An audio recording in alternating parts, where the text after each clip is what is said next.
La diffusion vient de démarrer. Tous les participants sont en mode écoute seul. Bonjour à tous et bienvenue sur ce webinaire Data Protector sur le thème Combiner efficacement sauvegarde et restauration de données.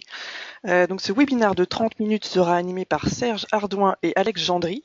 Nous allons juste patienter 2 petites minutes le temps que tout le monde puisse bien se connecter.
Bonjour à tous, bienvenue sur ce premier webinaire de l'année. Quelques-uns vont suivre au cours des semaines qui vont venir sur à la fois la solution Data Protector et sur l'ensemble de notre portfolio. Donc pour ce premier webinaire, donc on a nommé Data Protector état des lieux et nouveautés. Donc je suis Serge Ardouin, je suis avec Alex Gendry, on est tous les deux consultants avant-vente dans l'entité qui s'appelle IMG, comme Information Management and Governance. Alors, avant d'entrer dans le vif du sujet, ce que je voudrais faire, c'est simplement revenir un petit peu sur qui on est. Donc, qui on est, c'est simple, on est Microfocus, une entité donc, qui a été portée sur les fonds baptismaux en septembre 2017 et qui résulte de la fusion entre deux entités, deux sociétés. La première qui existe déjà, c'est Microfocus. Donc Microfocus, c'est une société qui a un portfolio intéressant en termes de langage avec COBOL, en termes de sécurité avec NetIQ et en termes aussi d'open source avec SUSE. L'autre partie, c'est HPE Software. Donc, HPE Software, c'est une entité aussi qui s'est construite au fil des années, donc à peu près 30 ans, et qui a construit un portfolio qu'on va détailler juste après, avec des solutions historiques dont Data Protector fait partie et des solutions qui ont été ajoutées au fur et à mesure. Donc voilà, on est une sorte de nouvelle entreprise avec un portfolio 100% logiciel. Alors, ce portfolio, justement, en quoi il consiste? Alors, ce que vous pouvez voir sur l'écran, c'est que tout ce qui est en bleu, c'est le portfolio qui vient de HPE. Tout ce qui est en gris, c'est le portfolio qui vient de Microfocus. Et on peut voir qu'il n'y a absolument aucune redondance, mais il y a plutôt des complémentarités. Alors, si on scanne rapidement ce portfolio, donc la partie DevOps, en fait, c'est quoi? C'est simplement de l'unification du développement et de l'opérationnel pour tout ce qui concerne la mise en production d'applications, donc les performances, la qualité, etc. tout ce qui est IT Operation, donc c'est tous les outils de gestion des services de l'IT, y compris l'orchestration et l'automatisation. Donc le but, c'est que l'IT soit fourni sous la forme d'un service et que ces services soient les plus automatisés possibles. Donc le cloud, c'est tout ce qui concerne les services autour du cloud. Donc c'est l'automatisation de la mise en production de nouvelles plateformes, de nouvelles couches logicielles, plus éventuellement l'utilisation de solutions qui permettent de faire du P2V, par exemple. Alors pour la sécurité, c'est simple, le portfolio est très très complet, il permet donc de tout sécuriser. Alors quand je dis tout, c'est les données, les accès, l'identification, l'authentification, etc., etc. Donc tout sécurisé partout et tout le temps. Et tout à droite de ce portfolio, vous pouvez voir SUSE, donc la fameuse version de Linux, elle est dans notre portfolio. Donc SUSE, c'est vraiment une version d'entreprise qui permet vraiment de mettre en production un grand nombre d'applications dans cet environnement-là.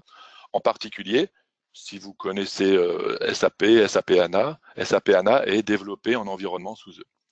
Et donc, au milieu, on a notre portfolio gouvernance de l'information. On le reverra en détail au fur et à mesure, mais voilà. Donc, nous, on est là. Et ce qui est en travers, en transverse, ce qu'on appelle l'analytique, en fait, l'idée, c'est de pouvoir, dans tous les domaines d'expertise, pouvoir analyser toutes les données rapidement et donc en temps réel.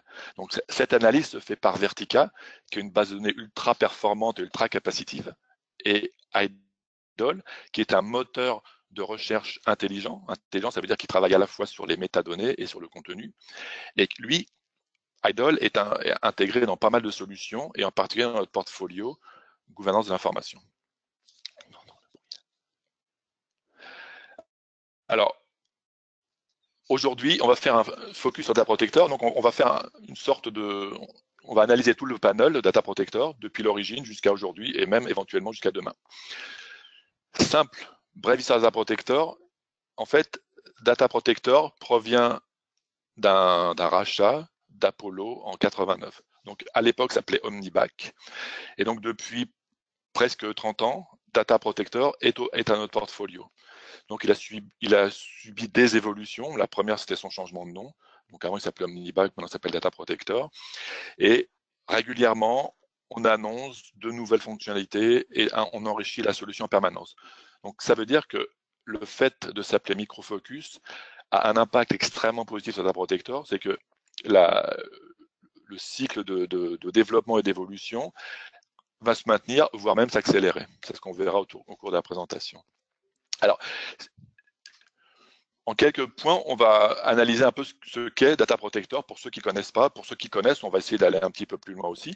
Donc, ce qui est intéressant de savoir, c'est que depuis la version 10, donc la version 10 a été annoncée en juillet 2017, elle bouleverse un petit peu la donne parce qu'on a un nouveau GUI, donc une nouvelle console graphique qui est basée, c'est un service de type web. Donc, on oublie le client lourd et on vient vers du client léger basé sur du web. Alors, tout ce que vous connaissez sur le client existant n'a pas migré vers le nouveau GUI, mais la migration va se faire au fur et à mesure. Donc, le nouveau GUI, c'est sous la forme d'un tableau de bord avec des choses très intéressantes en termes de scheduling, où là, on va pouvoir analyser très précisément chaque schedule, voir s'il est en conflit avec d'autres, etc., etc. Et enfin, autre nouveauté intéressante sur la V10, c'est que là, on a publié donc une API de type REST. Et cette API va permettre de faire pas mal de choses, en particulier si on veut intégrer la sauvegarde, la restauration dans un portail d'entreprise, ou si on veut donner aux utilisateurs des fonctionnalités, on va utiliser cette API REST qui est assez simple à programmer. Alors, Data Protector, donc vous le savez peut-être, donc c'est une architecture qui est flexible et adaptive et évidemment évolutive. En fait, on peut très bien commencer par une toute petite configuration et finir par sauvegarder des milliers de serveurs avec une instance Data Protector. L'intégration avec les applications métiers, c'est hyper important. Ça permet de sauvegarder, de protéger des applications à chaud. Et quand on parle d'applications, on parle de base de données, on parle d'Oracle, on parle de RP, on parle de SAP, on parle du monde Microsoft, on parle même du monde IBM, on parle de beaucoup de choses, y compris évidemment tous les hyperviseurs. Alors justement, en termes d'hyperviseur, c'est simple, c'est la capacité de sauvegarder à chaud des VM. Donc quand on parle de sauvegarde à chaud des VM, on parle d'enveloppe et de contenu des VM. Et donc forcément, sauvegarde, qui dit sauvegarde dit restauration. Donc on peut restaurer une VM complète, on peut restaurer un fichier, on peut démarrer la VM et la migrer depuis l'environnement de sauvegarde. Donc beaucoup de fonctionnalités qui ont été ajoutées et qui sont constamment améliorées. Donc c'est une solution, donc je vous l'ai dit, depuis 30 ans, elle est au portfolio de HP et maintenant Micro Focus. Donc en termes de protection, on travaille sur tout ce qui est physique virtuelle, on est multi-OS, on sauvegarde sur disque, sur bande dans le cloud. Et en termes de déduplication, donc c'est un point qui est très brûlant actuellement, très chaud, c'est comment pouvoir sauvegarder plus sur moins d'espace disque. Et ben, la déduplication, c'est vraiment la solution, et d'autant plus intéressant que c'est à la fois intégré et fédéré dans un protector. Donc les deux grands axes de déduplication sur lesquels on travaille, c'est avec nos collègues, enfin, nos anciens collègues HPE qui s'appellent HPE StoreOne, et évidemment avec le monde de MC Dell qui s'appelle Data Domain. Alors, un point important, la performance. Hein, on reviendra très souvent sur ce terme-là. La performance est hyper important. Pourquoi? Parce que la quantité de données à sauvegarder augmente très régulièrement, alors que les fenêtres de sauvegarde sont assez stables. Donc, comment on fait pour améliorer les performances? Eh bien, on va faire du snapshot, on va faire du NDMP pour les filers, on va faire des flux parallèles, et on va aussi travailler sur la partie infrastructure. En termes de sauvegarde dans le cloud, donc c'est des sujets de plus en plus d'actualité, de plus en plus de gens maintenant font confiance dans le cloud, en particulier tous les clouds de type S3, Amazon, Azure ou même OpenStack. Donc c'est des clouds qui sont fiables et dans lesquels on peut faire des sauvegardes et à partir desquels on peut aussi sauvegarder. C'est important. Le reporting, alors je ne sais pas si tout le monde connaît cette solution-là. Donc avec Data Protector, on a une solution connexe qui s'appelle Backup Navigator, qui est capable de faire des choses très intéressantes, non seulement en termes de reporting, mais en termes de troubleshooting, de capacity planning et aussi d'analyse de RTO, de RPO. Ça devient des sujets très pertinents actuellement. Alors, on a parlé de la vie Data Protector, donc ce qui est important, c'est à partir de la version 10, donc c'est une sorte de révolution culturelle. Donc, on a mis en place une nouvelle approche. Donc, cette nouvelle approche, elle est basée sur une interface de type web.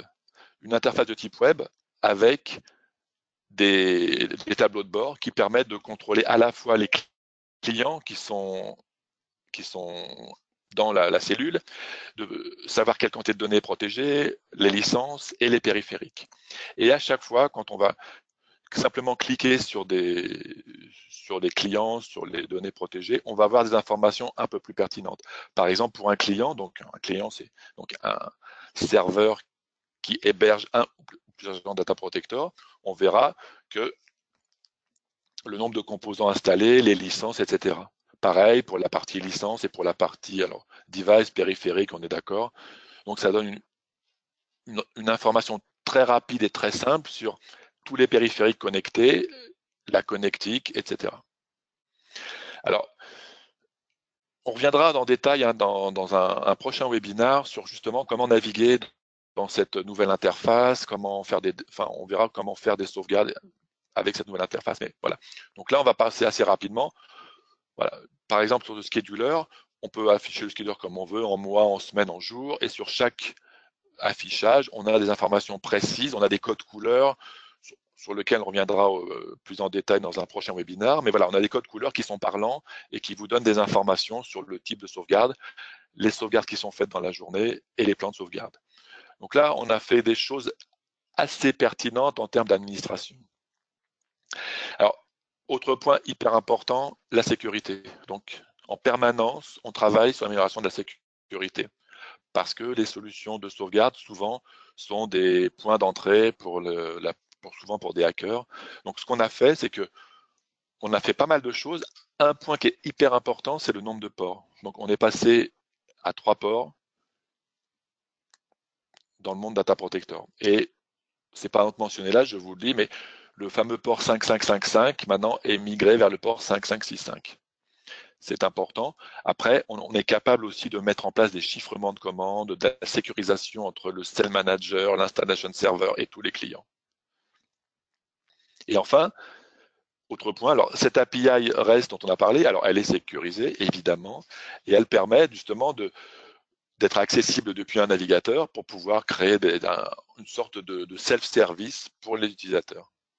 Avec des petits exemples, si vous êtes familier avec le développement, avec API REST, c'est assez simple à mettre en œuvre. Alors, en termes de protection avec Data Protector, on va lister quelques points intéressants il nous a semblé assez pertinents. Le premier, c'est comment marche Data Protector. Donc, si vous connaissez la solution, ça va vous surprendre. Si vous ne la connaissez pas, vous serez un environnement assez familier parce que la plupart des solutions font la même chose. Donc, Data Protector, quand on l'installe, c'est un Cell Manager. Donc, le Cell Manager, c'est la gestion du catalogue, c'est-à-dire que tout ce qu'on sauvegarde, ou combien de temps. Ce Cell Manager, on peut l'installer sur un serveur physique ou maintenant, dans les bonnes pratiques, c'est plutôt sur une VM. Donc, ce Cell Manager va travailler sur des clients. Donc, ces clients, on va les sauvegarder soit avec des agents disques. Donc, les agents disques, c'est simplement les sauvegardes en mode fichier. Les agents à chaud, c'est comme son nom l'indique, c'est les sauvegardes à chaud, que ce soit sur des bases de données, des systèmes de messagerie, des ERP ou des hyperviseurs. Et c'est pas vraiment un agent, mais ce qu'on appelle le storage provider, c'est la capacité qu'a Data Protector à utiliser les snapshots des baies de stockage pour accélérer les sauvegardes. Donc, une fois qu'on a lu les données par ces agents-là, on va les envoyer à un agent qu'on appelle un agent média, qu'on installe sur un serveur média. Ce serveur média, dans les bonnes pratiques, il vaut mieux que ça soit physique. Et donc, ce fameux serveur média va envoyer les informations vers des médias de sauvegarde, que ce soit des cartouches physiques ou virtuelles, du disque, des appliances de déduplication ou, à la limite, vers le cloud. Et on peut aussi se connecter cet environnement de sauvegarde à un environnement de reporting et monitoring. Donc, on a un environnement complet pour allier à la fois la partie administration et la partie opérationnelle. Pour la protection des applications métier, l'intérêt, c'est de pouvoir sauvegarder à chaud les applications stratégiques. C'est très classique, c'est très pertinent et c'est très efficace. Alors, l'option qu'on a choisie, c'est de se caler sur les API des éditeurs de logiciels. Par exemple, avec Oracle, ça sera Airman, avec le monde Microsoft, ça sera VSS, avec le monde SAP ou SAP HANA, ça sera les BR Tools et les BKID, etc. Donc, l'intérêt, c'est qu'à chaque fois que la sauvegarde d'une application s'est bien passée, on va assurer que la restauration se passe bien. Et si jamais il y a un problème, on va travailler avec l'éditeur de logiciel pour le résoudre. Un point important, c'est l'autodécouverte. Quand on est dans un environnement de cluster, typiquement des fermes SharePoint, Data Protector va découvrir automatiquement toutes les nouvelles instances ajoutées à la solution. Alors, la restauration à la seconde près, c'est hyper important. C'est ce qu'on appelle du point-in-time restore. Ça permet, dans le cas de crash, de perdre un minimum d'informations. Par exemple, pour une base de données, ça consiste à faire restauration de la base plus faire du roll forward. Donc, c'est l'agent d'intégration Data Protector qui va lui-même faire le roll forward. Donc, tout va être automatisé en termes de récupération. On peut faire la même chose depuis des snapshots. On peut aussi, éventuellement, pour certaines applications, récupérer un seul item. Par exemple, dans le monde Exchange, si je perds mon environnement Exchange, je vais simplement restaurer un mail si nécessaire. La sauvegarde VMware, il y a eu beaucoup de travail qui a été fait sur cette partie-là avec Data Protector et beaucoup d'évolutions. Donc, je vais passer rapidement sur ces points-là. Il faut simplement retenir quelques points essentiels. Le premier, c'est qu'évidemment, on s'appuie sur VADP pour sauvegarder donc l'enveloppe et la VM. Alors, on fait des sauvegardes parallèles dans un environnement assez dense de VM. Donc, les flux parallèles, c'est à la fois on sauvegarde des VM en parallèle, et pour les VM importantes qui ont plusieurs V-disques, on sauvegarde aussi les V-disques en parallèle. Donc, on a deux niveaux de parallélisme pour accélérer les sauvegardes. Donc, on peut sauvegarder sur du disque, qu'on appelle du smart cache, c'est-à-dire du disque lambda, du disque storage, on peut sauvegarder sur la cartouche, sur du cloud, peu importe. À partir du moment où on sauvegarde, on va restaurer.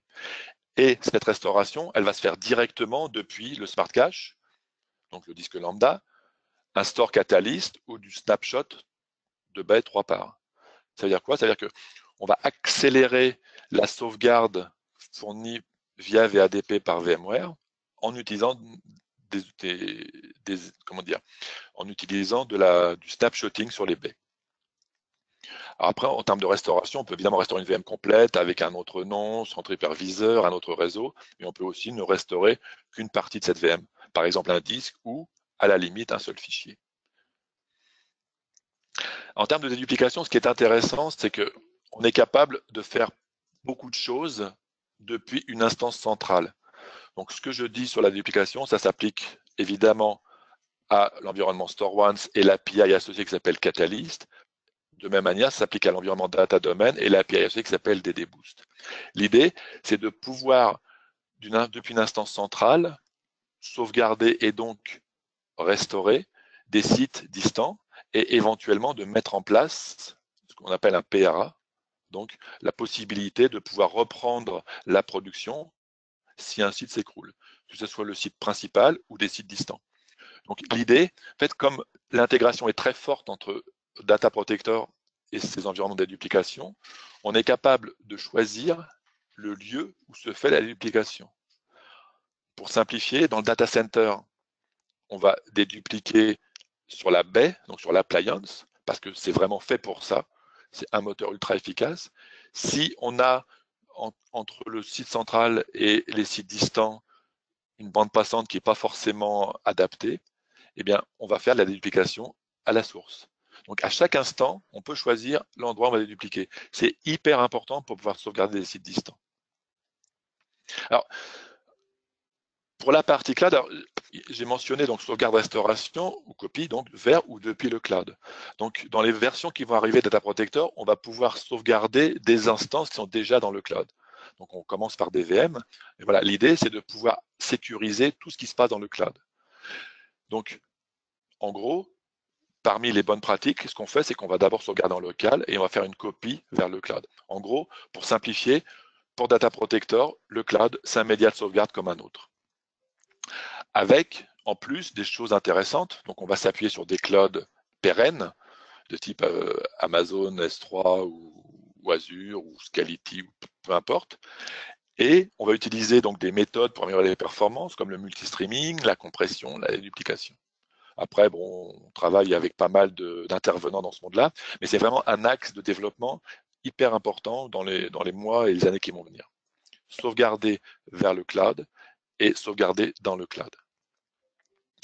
Alors, en termes de projection, donc, ce sont des informations qui sont à peu près, qui correspondent à un futur assez proche. Pour le moment, on va se projeter sur 2018-2019. Donc, un petit exemple, donc la version 10.03 qui va arriver d'ici très quelques jours. Elle amène des choses intéressantes. Par exemple, j'ai un petit peu anticipé, mais l'intégration de S3, ça va être à partir de fin mars. Par exemple, le support de Catalyst pour NDMP va arriver avec la 10.03.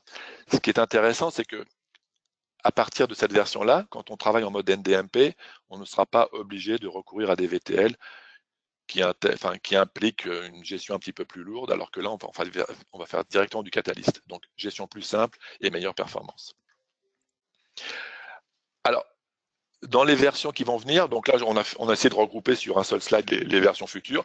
Donc, en gros, à partir de juin 2018, donc de juin de cette année, on va faire pas mal de choses. Alors, j'ai mis simplement en exergue une chose qui est intéressante, parce que c'est vraiment une demande assez récurrente, c'est comment protéger mon environnement Office 365. Parce que ce qui est assuré quand on est en mode Office 365, c'est que les données sont gérées par Microsoft dans son cloud, mais il n'y a pas en version de base, il n'y a aucune garantie que vos données seront sauvegardées.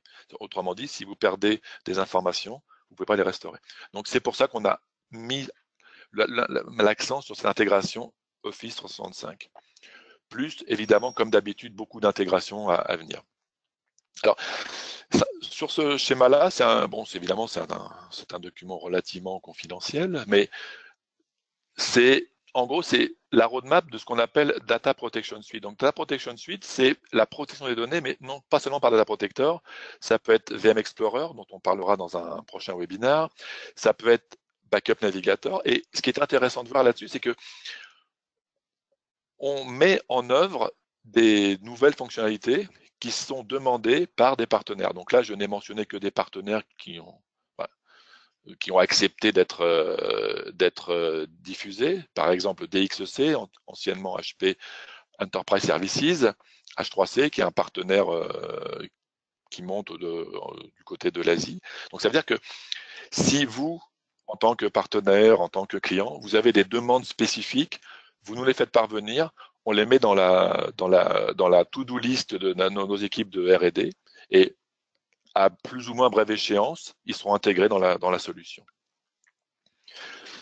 Donc, alors, ce qu'on a fait juste en dernière partie de ce webinaire, on a essayé de collecter des questions qui sont posées de manière très récurrente par nos contacts, par nos clients, par nos partenaires. Et alors, vous verrez, on a un panel de questions qui est assez vaste.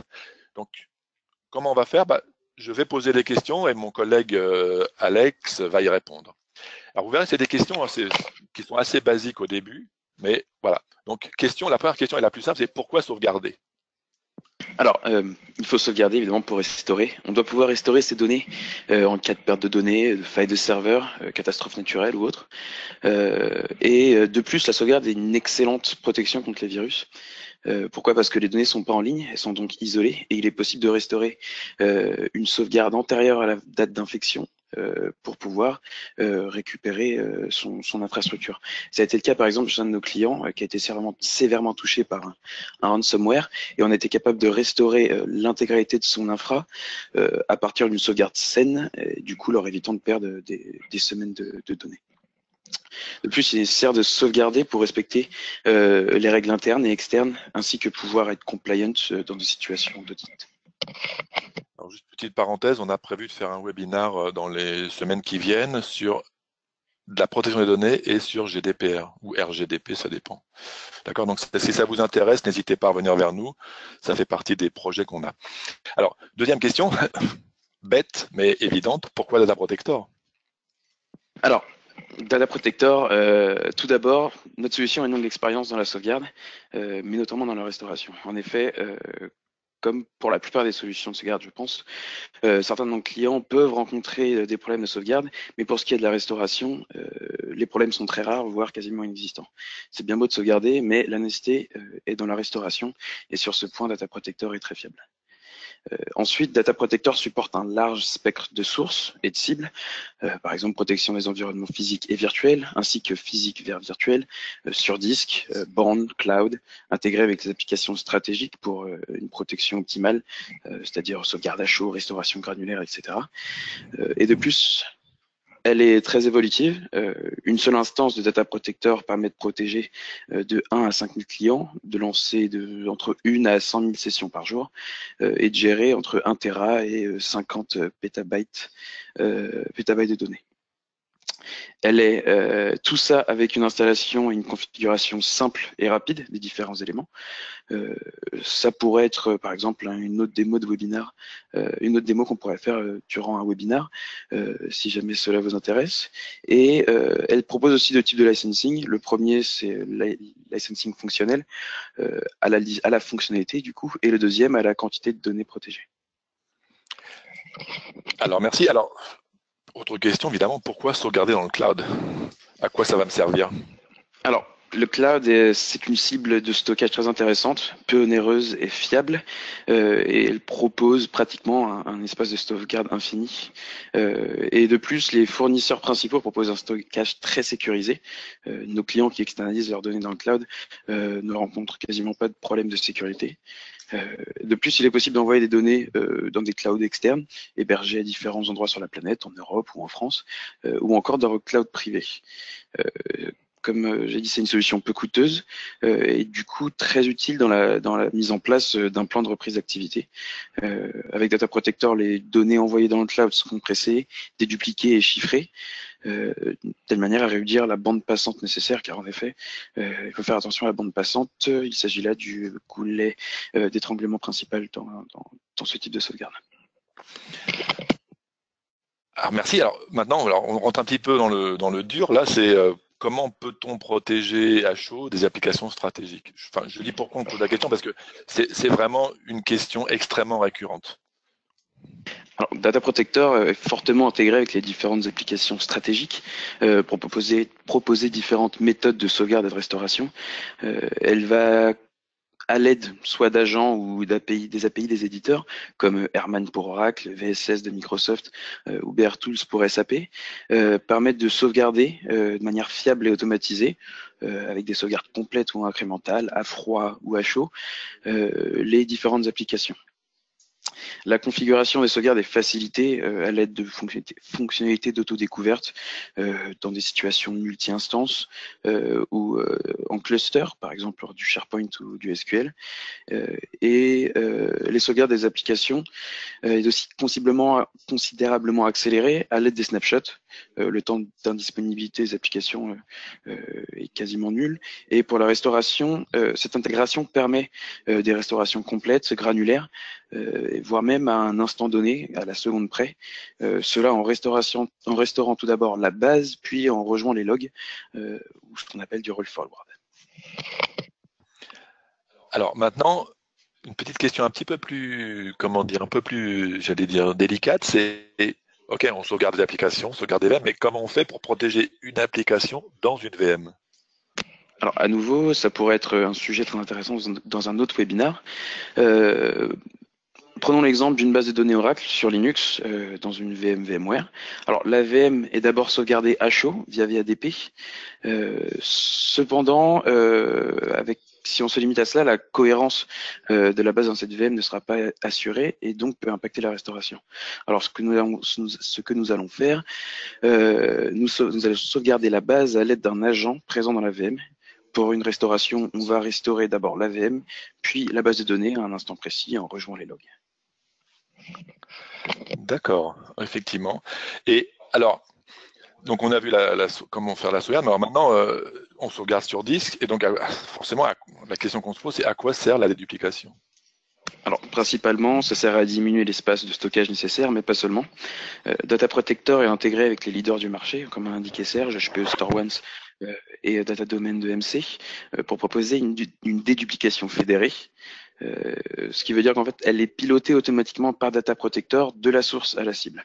Que ce soit avec l'algorithme StoreOne ou DDBoost, les données peuvent être dédupliquées à la source, sur une source physique ou virtuelle, ou sur un serveur de sauvegarde, ou à la cible, un disque lambda, une VM ou une appliance de sauvegarde, soit StoreOne ou Data Domain.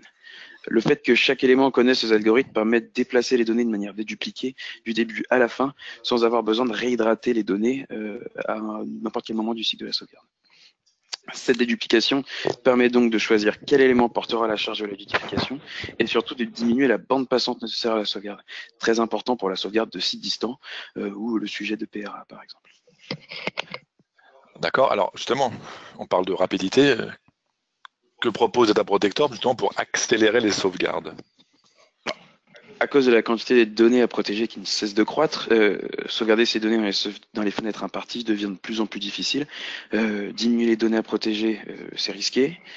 Augmenter les fenêtres, c'est pas possible. Alors la solution, c'est d'accélérer les sauvegardes. Et Data Protector propose plusieurs solutions pour ça. La première, c'est l'utilisation des snapshots des baies de stockage, par exemple les BHPE, les BEMC ou NetApp. Les sauvegardes utilisant les snapshots sont gérés automatiquement par Data Protector et sont très rapides, diminuant considérablement le temps d'indisponibilité. Et en plus de ça, Data Protector fait le lien avec les applications pour permettre la cohérence de leur sauvegarde. Il est aussi possible de réaliser des copies de ces sauvegardes sur disque, sur bande ou alors dans le cloud, et cela en dehors des fenêtres de sauvegarde, histoire de respecter vos SLA. Pour les serveurs de fichiers, Data Protector propose la sauvegarde NDMP, même pour les environnements en cluster. Avec certaines fonctionnalités, Data Protector va pouvoir accéder aux données de la plupart des nœuds au travers d'un seul nœud de ce cluster. Pour les sauvegardes de fichiers non NDMP, Data Protector propose de la parallélisation des flux, permettant d'avoir plusieurs flux de sauvegarde pour une ou plusieurs sources, diminuant le temps nécessaire du coup à la sauvegarde. D'accord, merci. Alors maintenant, une question que pratiquement tout le monde pose et se pose, c'est est-ce que la sauvegarde sur bande, est-ce que les bandes sont mortes? Alors non, les bandes ne sont pas mortes, elles ne sont pas prêtes de l'être. Pourquoi? Parce qu'en plus d'être fiables et de proposer une grande capacité de stockage à faible prix, elles permettent une protection de longue durée sécure. Et les bandes peuvent être externalisées dans un lieu sûr et récupérées si nécessaire.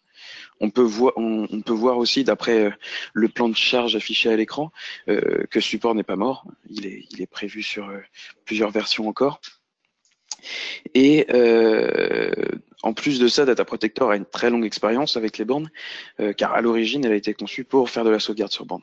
Autre élément important, si par exemple vous perdez toute votre infrastructure, il suffit de réinstaller un serveur SailManager sur lequel on va reconnecter les bandes avec les sauvegardes et restaurer facilement l'intégralité de l'infra depuis ces bandes. Autre élément, les bandes sont une excellente solution alternative au cloud. Si pour certaines raisons vous ne voulez pas ou ne pouvez pas envoyer vos données vers le cloud, les bandes sont une excellente alternative pour une sauvegarde à long terme et peu coûteuse. D'accord. Alors, ça c'est une question un petit peu globale, mais on va essayer d'y répondre rapidement. C'est comment mettre en place un PRA avec Data Protector? Alors, plusieurs méthodes avec Data Protector. On peut répliquer les données d'un site central sur un site secondaire. Avec Data Protector, on va sauvegarder les données et le catalogue dans les fenêtres de sauvegarde pour respecter les SLA et ensuite les répliquer en dehors de ces fenêtres sur le site de réplication. Tout ça de manière planifiée et dédupliquée, ce qui réduit à nouveau la bande passante nécessaire. Sur le site de reprise, un second SailManager, on va dire de stand-by, est connecté à un espace secondaire. La réplication du catalogue sera envoyée sur le SailManager de stand-by et les sauvegardes dans l'espace de stockage secondaire. Ce SailManager peut être physique ou virtuel. L'avantage de l'avoir en virtuel est qu'il peut être facilement éteint de manière à l'isoler et le protéger de virus comme par exemple les ransomware. Ce SailManager de stand-by pourra alors prendre le relais en cas d'indisponibilité de celui du site principal et il continuera à sauvegarder les données et en même temps restaurera le CM principal et les autres éléments disponibles. D'autres possibilités, on peut aussi installer Data Protector dans un environnement en cluster pour avoir du failover. La copie et la réplication des données vers le cloud est aussi une solution peu coûteuse dans des situations de PRA. Cependant, attention à la bande passante nécessaire.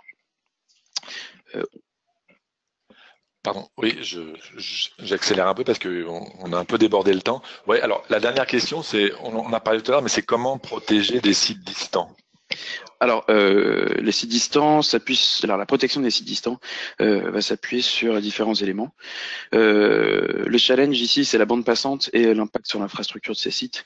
Et du coup, en fonction de la taille du site, plusieurs méthodes. Par exemple, pour un site de grande taille, on va faire des sauvegardes en local, qu'on va par exemple sauvegarder sur une appliance de déduplication sur ce site distant, et ensuite répliquer les données dédupliquées sur le site principal.